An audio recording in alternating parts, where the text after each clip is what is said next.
important because you're late again, 20 minutes. Well, according to Einstein, time is relative, so maybe I'm not late, maybe you're just early. Yeah, that was a terrible joke. However, according to special relativity, time really is relative. Let's talk about it.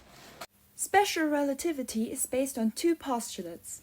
The speed of light, c in a vacuum, is the same for all observers, and the laws of physics are the same for all non-accelerated frames of reference. This also means that you can measure the velocity only relative to other things.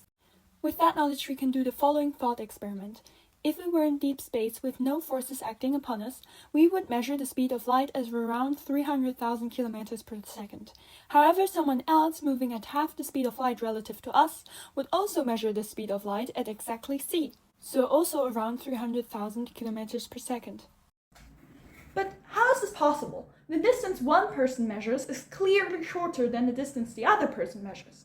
So how can they both measure the speed of light at exactly c?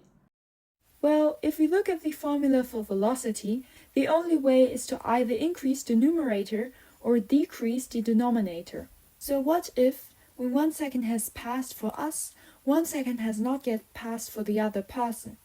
And what about the numerator? How can they measure the distance as being the same as the one we measured?